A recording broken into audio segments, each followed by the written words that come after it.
I didn't catch my wife cheating, not at first. I caught my daughter lying. It was such a small lie that I almost missed it. The kind parents don't interrogate because we're trained to trust our kids before we trust our instincts. If I hadn't been exhausted that night, if I hadn't been paying attention in a way I normally wasn't, I would have let it slide and none of this would have come out. Or maybe it would have come out years later, when the damage was permanent. My daughter, Emily, was 17 at the time. Smart. Responsible. The kind of kid teachers praised and relatives bragged about. My wife, Laura, liked to say she got her discipline from her. I used to believe that. It started on a Tuesday. Ordinary. Forgettable. Laura told me she'd be late again. Work dinner, she said, already halfway out the door. That phrase had become common enough to stop sounding suspicious. I nodded, kissed her cheek, and went back to grading papers. Around 9, Emily came downstairs, grabbed a glass of water, and hesitated like she wanted to say something. Then she smiled, too quickly. Mom texted, she said. She said not to wait up. That should have been normal. Instead, something about it felt off. Not what she said, how she said it. Like she'd rehearsed the line, did she?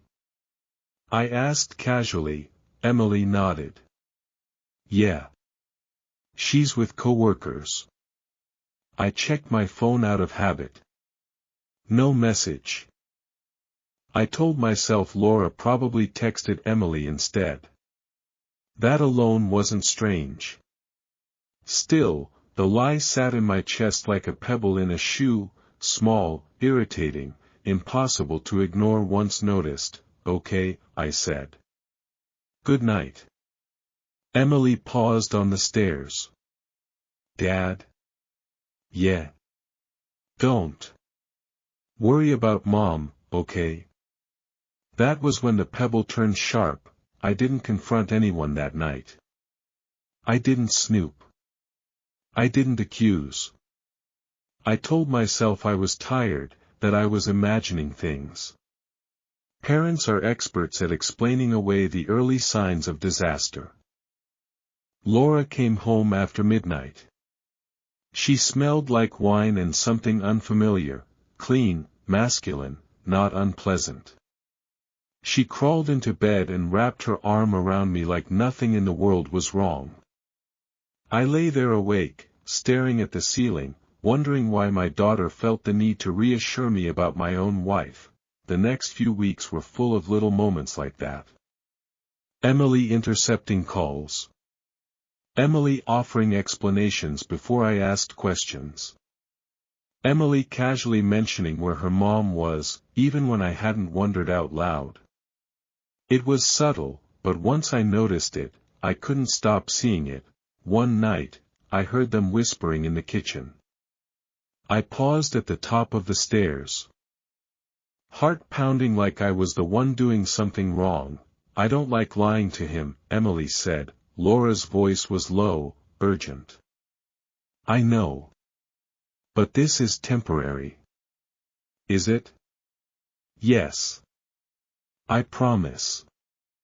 That was all I heard before they noticed me. The conversation ended instantly. Smiles appeared. Normalcy snapped back into place like a mask. I didn't sleep that night. I wanted to believe my wife was planning a surprise party. Or dealing with a health issue she didn't want to worry me with. Anything but the truth that was starting to take shape in my mind. Because the truth didn't just implicate Laura. It implicated my child. The breaking point came when I found the calendar. It was tucked inside a drawer in Laura's home office. I wasn't snooping, I was looking for a receipt. The calendar was old-fashioned, handwritten. Date circled. Initials I didn't recognize. One name repeated often enough to make my stomach drop. D. I recognized the handwriting. Emily's. When Laura came home that evening, I asked her directly.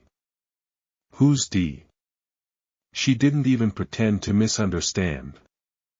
She froze. Just for a second. But that second told me everything. Why are you asking?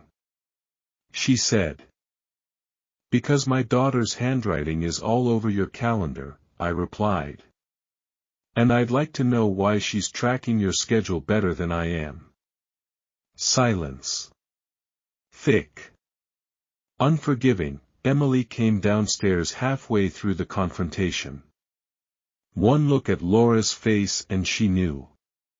Her shoulders sagged. Her eyes filled. Dad. She started. That was the moment. Not when I suspected. Not when I snooped.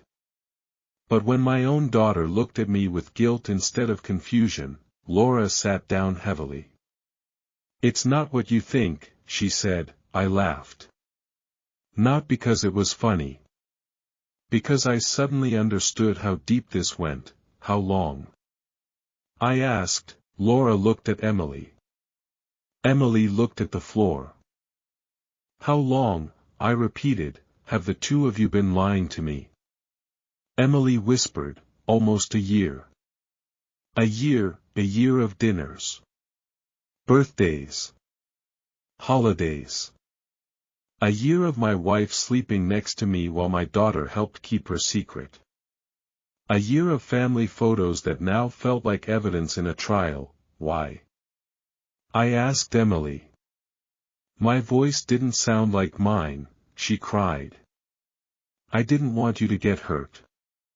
That sentence shattered something in me. Because it meant she understood exactly what would happen if the truth came out, and chose silence anyway. Laura reached for my hand. I pulled away. Who is he? I asked. Laura closed her eyes. Someone from work. I nodded slowly. Does he know about Emily? Yes. That answer changed everything, because affairs are one betrayal, recruiting your child into the lie is another, and that was only the beginning. After Emily said almost a year, the house felt smaller, like the walls had leaned in to listen. I sat there, hands flat on the table, forcing myself to breathe normally. Anger would come later. Right then, I needed facts. Lies thrive on chaos. I wasn't going to give them that. Go to your room, I told Emily. She hesitated, eyes flicking to her mother for permission. That alone cut deeper than anything else that night. Laura nodded, and Emily left, wiping her face with her sleeve, shoulders shaking. When the door upstairs closed, I looked at my wife, really looked at her. She didn't look like a villain. She looked tired. Afraid. Smaller than the woman I'd built my life around. So you used her guilt to buy time, I said. I was trying to protect the family. No, I replied. You were protecting yourself. That night, I didn't sleep. I sat alone in the living room, staring at old photos on the wall. Birthdays. School plays. Vacations. Smiling faces frozen in moments that now felt staged. I kept replaying every time Emily had covered for her mother. Every time she'd answered for her. Every time I'd trusted her without question. Around 3 a.m., I heard footsteps. Emily stood at the edge of the room, arms wrapped around herself like she was cold. Dad, please, she whispered. I didn't know how to stop it. I didn't look at her right away. I was afraid of what I'd see if I did. Did you ever think about telling me? I asked. She nodded, tears falling freely now. All the time. But you didn't. Because Mom said if I did, everything would fall apart. I finally looked at her. And you believe that?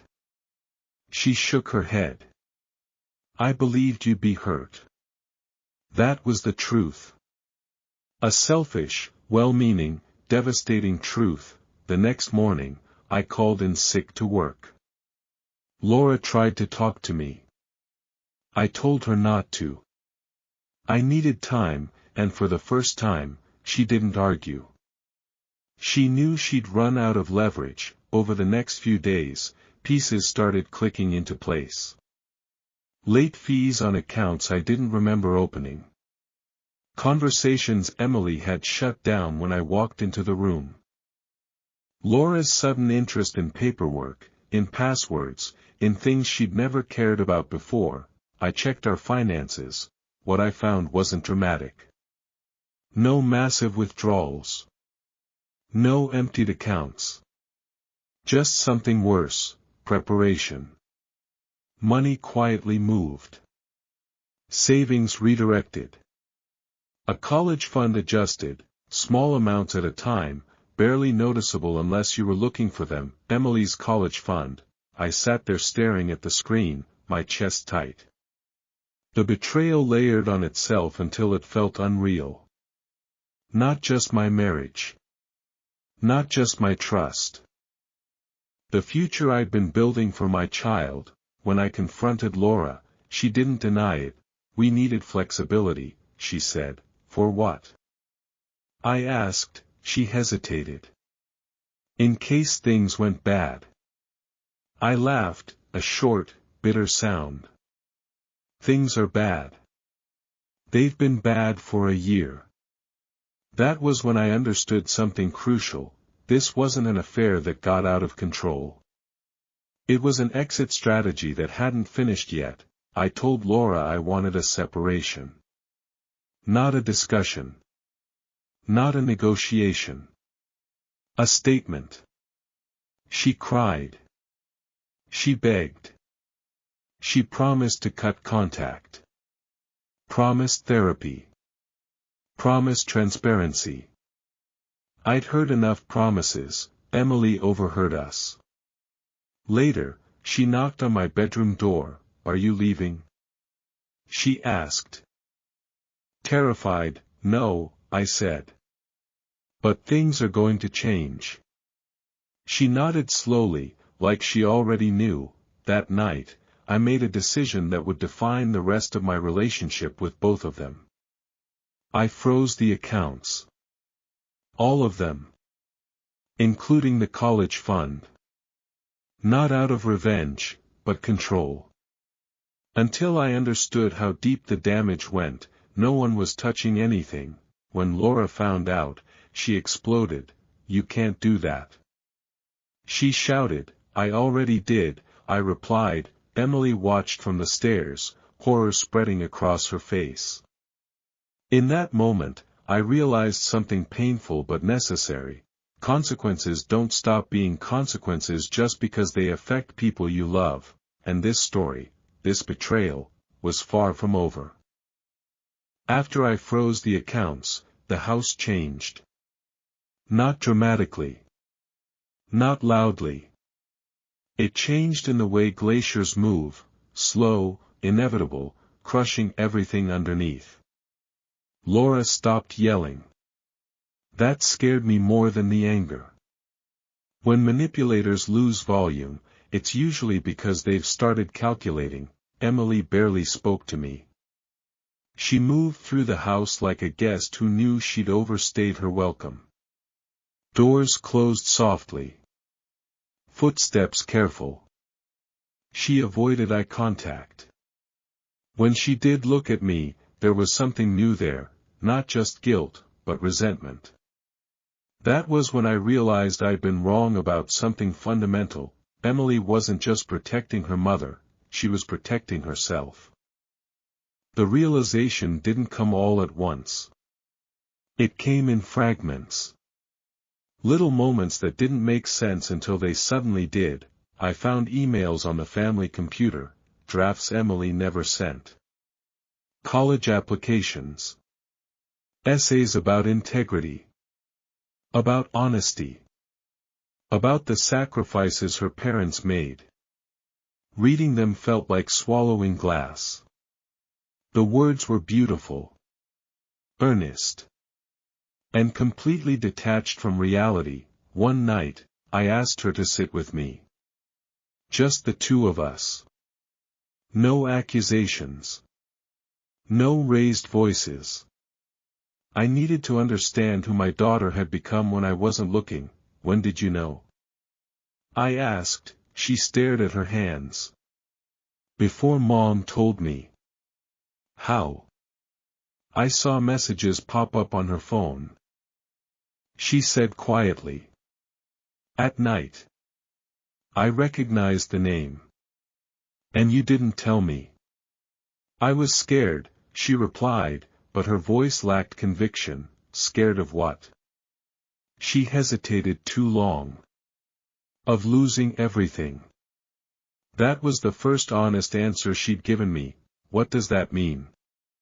I asked. She took a shaky breath. Mom said if you found out too early, we'd lose the house. That I might have to switch schools. That college wouldn't be possible. My stomach sank. So she bribed you with stability. Emily flinched. She said she was fixing things. That it was temporary. And you believed her. At first, she said. Then. I didn't. Then why keep lying? Her eyes finally met mine. There was steel there. Because by then, it was too late. I was already involved. That sentence haunted me. You didn't just lie for her, I said slowly. You participated. She nodded. How? She swallowed. I helped schedule things. I deleted messages when she asked. I covered when she stayed out. Sometimes. I warned her. Warned her, about me. I asked, yes. That was the moment something fundamental shifted inside me. Not anger. Something colder. Grief. For a relationship I thought was unbreakable, did he ever talk to you? I asked. Emily nodded again. Once. My blood ran cold. About what? About the future, she whispered. He said if Mom left you, things would be hard at first, but better later. He said I'd understand when I was older. I stood up. I couldn't sit anymore. He involved you in his fantasy, I said. And you let him. I didn't know how to stop it, she said, crying now. Everyone was asking me to be mature. To understand. To help. That's when I saw it clearly. Not just betrayal, but role reversal. My daughter had been turned into an emotional adult in a situation she had no business managing. Laura hadn't just crossed a marital boundary. She'd crossed a parental one. The next day, I contacted a lawyer, not to punish. To protect. When Laura found out, she accused me of trying to destroy the family. I didn't argue. People who destroy families often believe they're the last ones holding it together. That evening, Laura finally admitted something she hadn't before. Daniel wanted me to leave sooner, she said. I asked for time. For money. For a plan. And Emily? I asked. She insisted on being involved, Laura said defensively. She said she could handle it. I looked at her. You let your daughter manage your affair. Laura cried. I felt nothing. A week later, Daniel disappeared. Quit his job. Changed his number. Moved. When people talk about affairs being about love, they forget how quickly love evaporates when consequences show up, Emily noticed first. Mom keeps checking her phone, she said quietly. He's not responding. I said nothing. Laura spiraled after that. Depression. Anger. Regret. Not for the affair, but for betting on the wrong future. That distinction mattered. The lawyers moved quickly. Separation papers. Asset disclosures. The college fund became a central issue. Laura argued Emily shouldn't be punished. I agreed, with one condition. The money would be protected. Not controlled by Laura. Not touched until trust could be rebuilt. If it ever was. Emily didn't speak to me for days after that. Then one night, she knocked on my door again. I didn't think you'd actually do it, she said. Do what? Take control, she replied. I thought you'd just be sad. Or angry. Or weak. Weak, is that how you see me?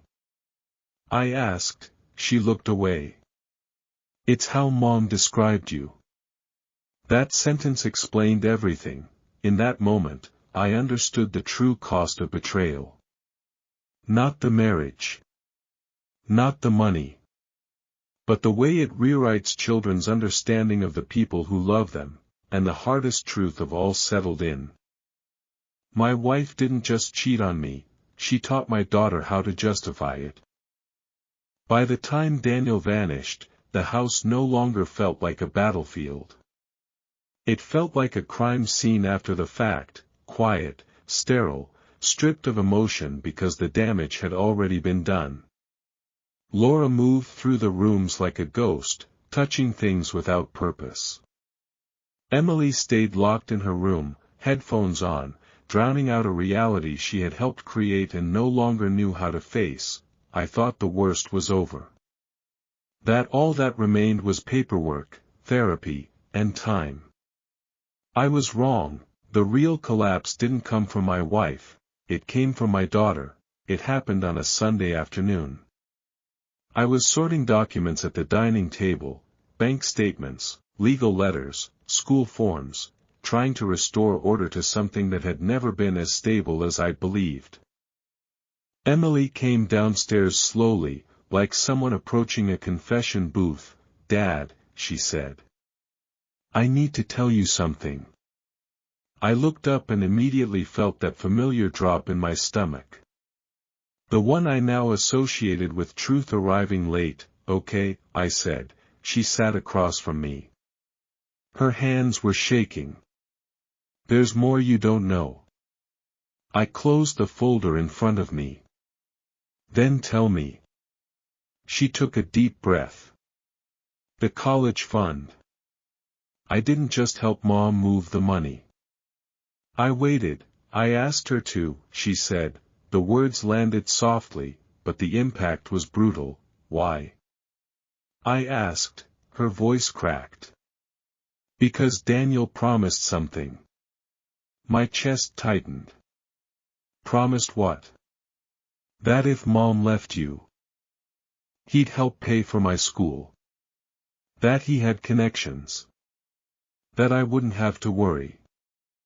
I stared at her, trying to reconcile the child I'd raised with the young adult sitting in front of me, bargaining with futures that weren't hers to trade. So you believed him, I said. I believed I needed options, she replied. You always said to plan ahead. That sentence hurt more than the rest combined. You planned your mother's affair, I said quietly. Emily broke down then. Full sobs. I didn't think it would end like this. No one ever does, I replied. That night, I told Laura what Emily had admitted. For the first time since this all began, Laura looked genuinely horrified, not at what she'd done, but at what she'd allowed. I didn't know it went that far, she whispered. You didn't want to, I said. Because stopping it would have meant choosing me. Laura didn't argue. She just nodded, defeated. The next weeks were a blur of legal meetings and quiet realizations. Emily started therapy. Laura moved out permanently. Friends learned pieces of the truth, each version watered down enough to remain socially acceptable. I stopped correcting them. I didn't need validation. I needed peace. The hardest part wasn't losing my wife. It wasn't even the betrayal itself, it was accepting that my daughter would never again see me as just her father. And I would never again see her as just my child. We'd crossed into a territory where accountability lived alongside love, and neither one could exist without pain. Months later, Emily came to me with a letter. An apology she'd written but didn't know how to say out loud. I read it carefully. It was sincere. Incomplete. But real. I don't expect forgiveness, she said. I just don't want to lose you. I folded the letter. You already lost something, I said. So did I. What we decide now is whether we build something honest on top of that. Or keep pretending. She nodded. I want to try. So did I. Laura and I finalized the divorce quietly. No drama. No revenge. Just signatures and silence. Daniel was never heard from again. No heroic ending. No dramatic punishment. Just disappearance, the kind that reveals how little some people ever intended to stay. The college fund remains untouched, locked until Emily earns back not the money, but the trust attached to it. She knows that now. And strangely, she understands it. Sometimes, late at night, I think about how close I came to never knowing any of this. How easily I could have stayed blind. How many families live inside lies simply because the truth feels too dangerous to face. People think betrayal is about sex or secrecy. They're wrong. Betrayal is about recruiting the people who love you into protecting a lie. And once that happens, the damage doesn't stop at marriage, it spreads.